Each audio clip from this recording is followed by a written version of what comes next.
Good day, everybody. This is Ying Yang in California with Morsels of a Thought, number 1677 days in a row. I've come here with morsels of a thought of knowledge. Hopefully, that it is wisdom. Hopefully, that you know what to do. Knowing what to do is a form of wisdom. Actually doing it is a form of virtue. Now, let me clear off this table, and I'm going to go into two topics today. The first one is boot camp. We'll do boot camp first. We'll do boot camp first. We are going to go on the nice we're going to go on the boot camp nice plan for a week from the Rules for Marriage. Time tested secrets for making your marriage work by Fein and Sherrie Schneider, by the best-selling authors of the number one New York Times best-selling phenomenon, The Rules. Now, what happened was in 1995, I think it was, or Princess Di in uh, Britain was reputed to be going out with somebody. And that's not good because she was married, and apparently the other guy was married too, is what they thought. And the wife sent a book to Princess Di. She sent this book and circled the part that says, "Don't date a married man. Time tested secrets for capturing the heart of Mr. Right." The Rules, Time Tested Secrets for Capturing the Heart of Mr. Right by Ellen Fein and Sherrie Schneider.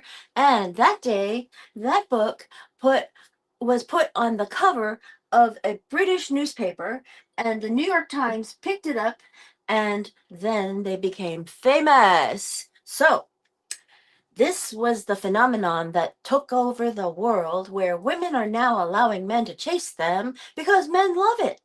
The results show that men love to be the pursuer. They'd rather be the one that initiates and talks first. They'd rather be the one. They're not afraid to let people know when they like a woman. So, when you're married, there are lots of things you know that I don't know. I'm not married. The best advice you can get is from, according to Edna McIntosh, who is a rules coach, uh, get advice from married rules women.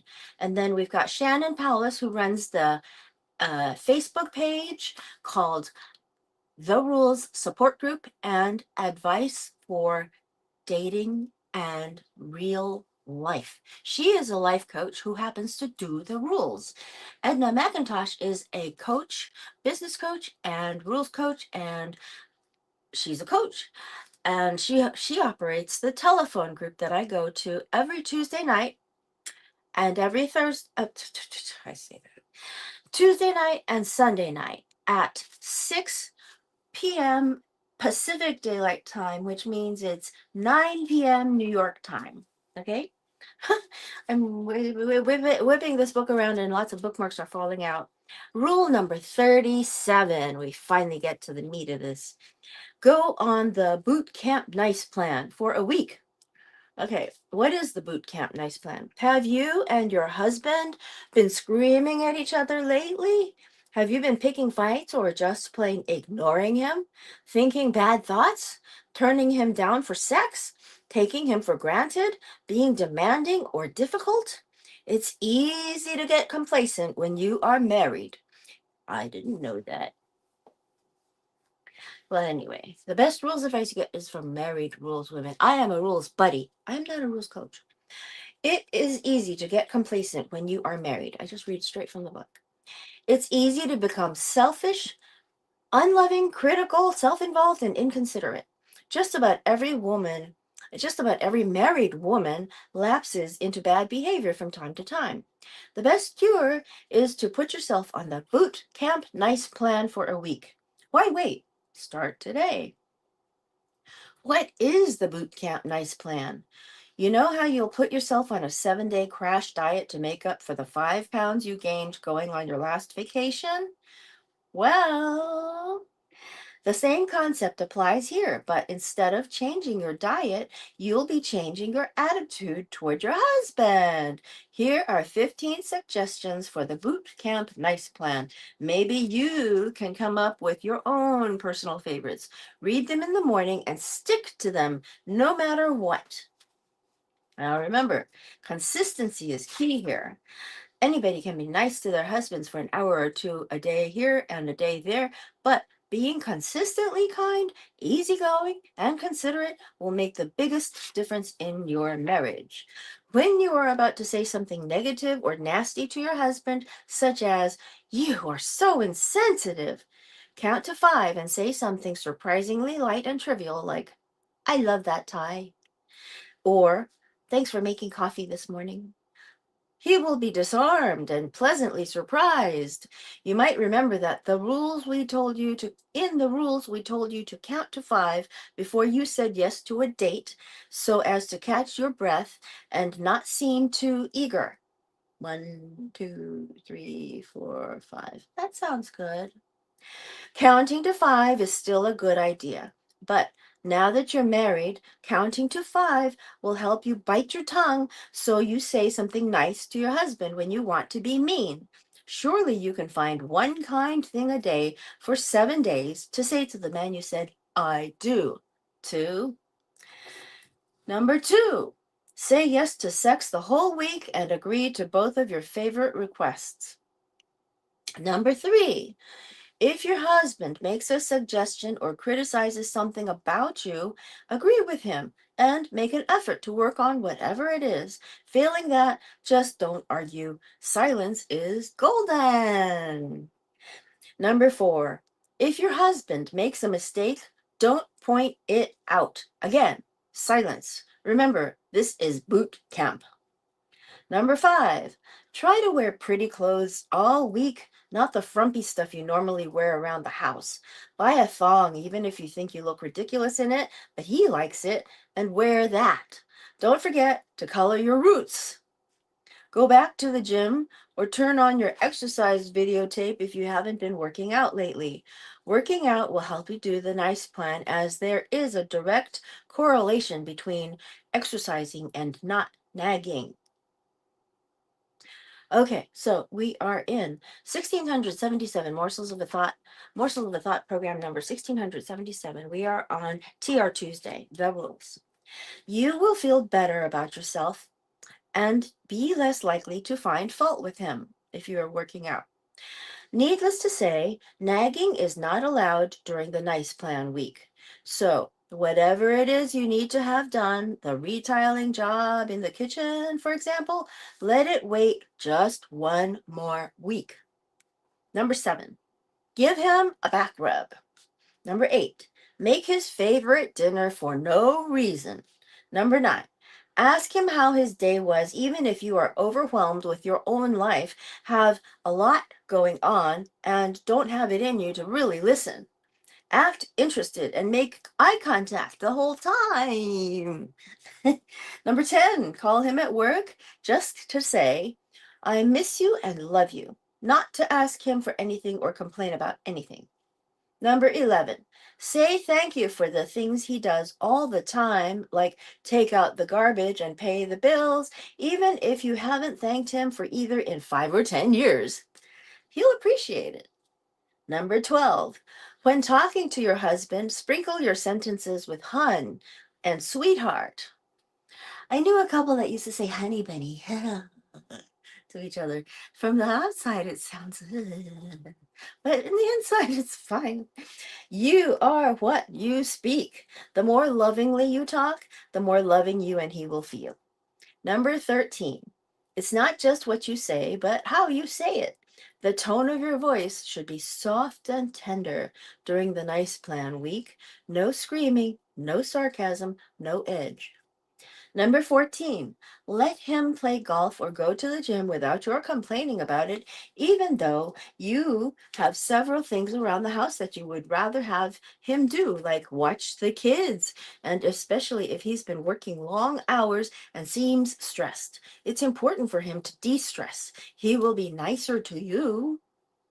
Number 15, you know what that overflowing medicine cabinet or linen closet or cosmetics drawer your husband has been after you to clean up? Clean it this week. Consistency is the key here. Anybody can be nice to their husbands for an hour or two a day here and there, but being consistently kind, easygoing, and considerate will make the biggest difference in your marriage. So whenever you feel yourself lapsing into marriage rule breaking, put yourself on the boot camp nice plan for a week. It really works. Ah. Okay, so we shall go to the rules too, which is in all the rules. When you buy the rules and you buy the thicker copy, the thicker version, the thick version of it, it will be the two books together. All the rules and the rules. All the rules is called More Rules to Live By. Sorry, the rules two, Roman numeral two, More Rules to Live in Love By. I think we're dying about Roman numerals. Roman numerals are totally dying out. Unfortunately, we need to learn how to use them. They're great. Oh, and let me tell you, the Romans, they said 1, 2, 3, 4, 5, 6, 7, 8, 9, 10. You see, they did that. So that's the 10. That's the X. Thank you, Mr. Granucci in high school. Mr. Granucci in junior high school. It was actually called middle school the year I went in, but we never said that. Anyway, so chapter 13, don't tell the media about your love life and other rules for celebrities. If you are a celebrity or they are a celebrity, most likely they are a celebrity. If you are a celebrity, you know what you're doing. So if you're, and then if you are dating a celebrity, if you're beautiful, rich, and successful, a celebrity, or the owner of your own business, you may think that you don't have to do the rules. You may believe that you can get and keep a man based on your looks, money, power, or persona.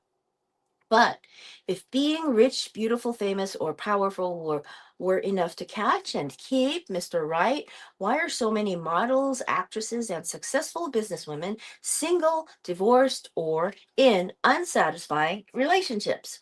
The answer has nothing to do with money or fame.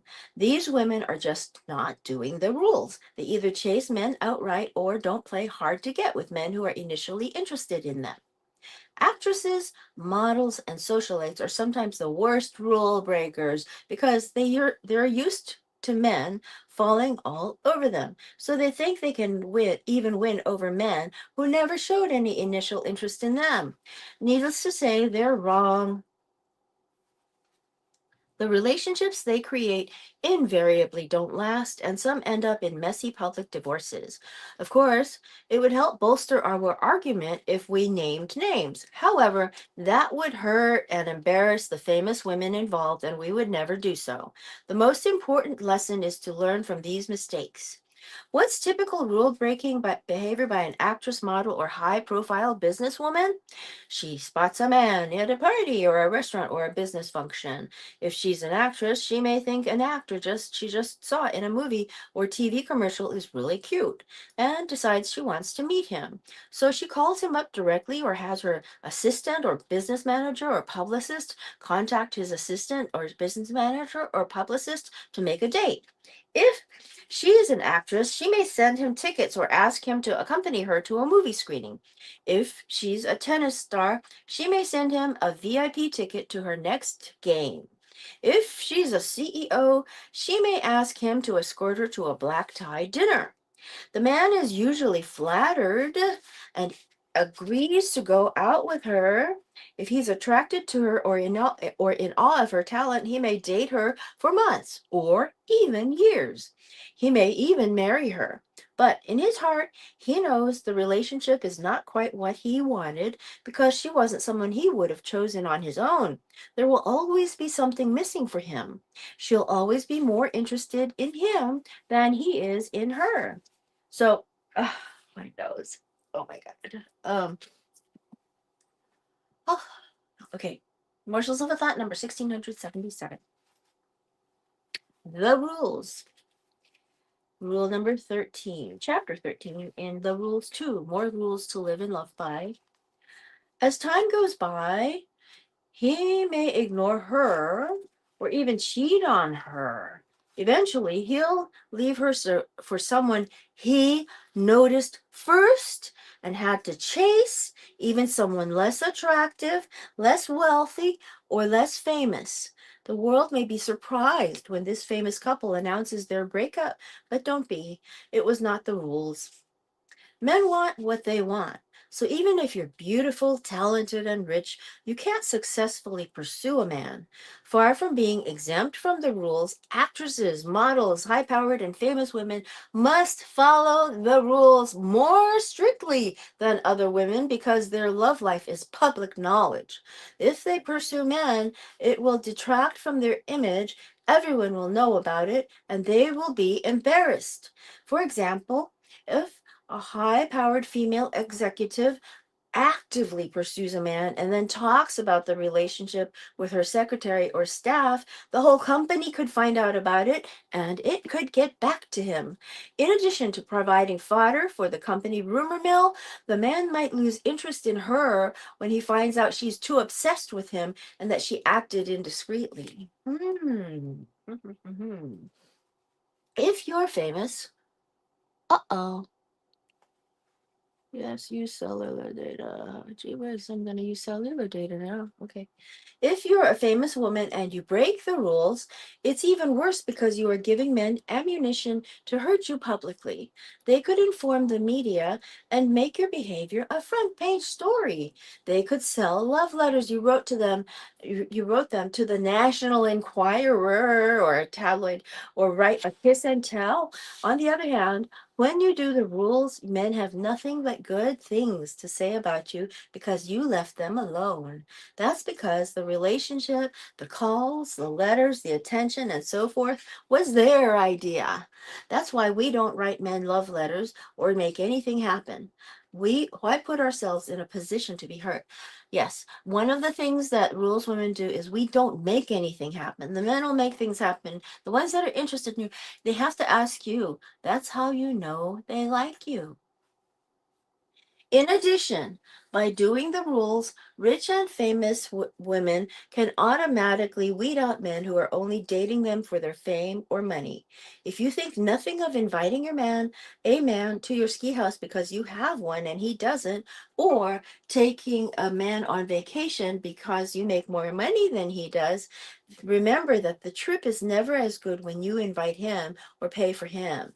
Instead, take a girlfriend or go alone. A man might take advantage. We've heard about men who broke up with or never even called women right after those women took them on lavish vacations. Some men may accept your largesse, but then use you for it. When you do the rules, you're silently letting him know that when he dates you, he gets only you, no extra perks. Unless he's interested in you for yourself, he drops out of the picture. He drops out of the picture. We don't date men like that. We don't date those men. Do not use your social or business connections to help a man you are dating.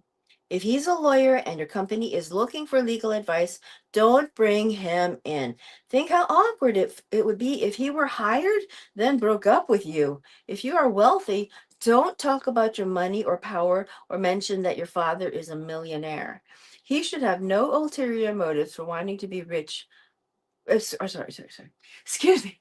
I was thinking about something. My father was a millionaire, but did I get anything? We will say that for now. We will say that for now, okay? We should have no ulterior motives for wanting to be with you. Why did I just say that?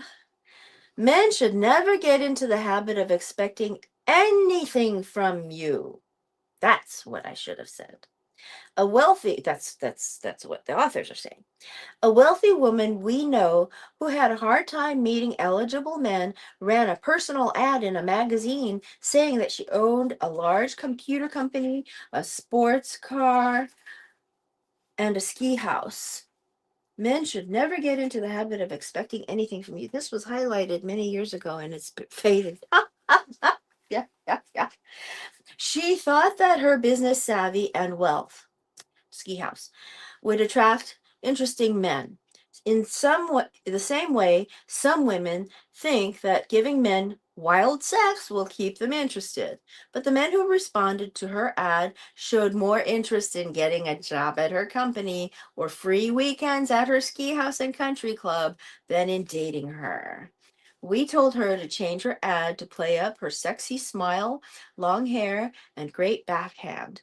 We advised her not to say anything about her business or assets in the ad or on dates until a man showed genuine interest in her. If asked about her career, we suggested she say, "I'm in management," or "I work for a computer company." We instructed her not to pick up the check on dates or invite men to her ski house. She followed our advice and is married to a man who fell for her smile and lively personality long before he knew her net worth.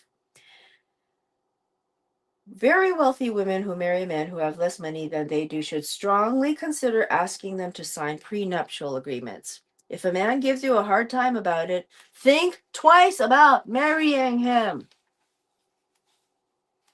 I'm going to read the last part of this chapter since we're low on time.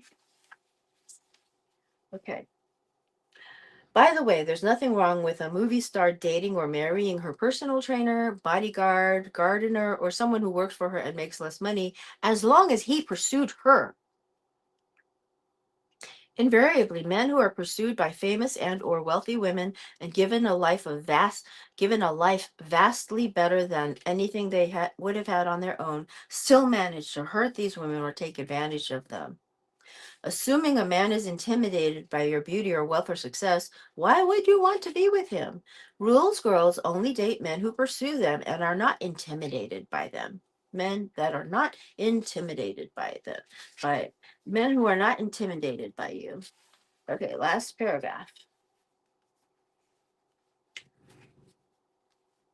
Talking openly about your relationship will only embarrass him and scare him away. Let him talk about you. Another rule for the rich and famous. When the paparazzi snap photos of you and your boyfriend, you should not be all over him. Let him embrace you, pull you close to him, or hold your hand, whatever, as long as it's all his doing. Otherwise, the media and his friends will surely say, "Look who's at him now," and he'll get scared. And wouldn't you rather have a strong relationship that lasts a lifetime than just one more pretty picture? Oh, there's more to that chapter that I haven't read because we were short on time. It would be 1, 2, 3, 4, 5, 6, 7, 8, 9, 10, 11 paragraphs more. So get this book or get all the rules. It will say the rules. It'll have this cover and it'll have all over here, all the rules, and it'll be this thick. If you can't get the thick one, get the rules too. It's out there somewhere. It will be somewhere. It will be somewhere. It is somewhere. It's out there. Okay, so here we are. I will talk to you again later. This was a good time for me. I hope you have something that you can do that you know is wisdom for you, and that when you do it, it becomes virtue. We are bringing more virtue into the world. Yes, we do. Okay, okay. Old Kinderhook. Bye bye. Old Kinderhook.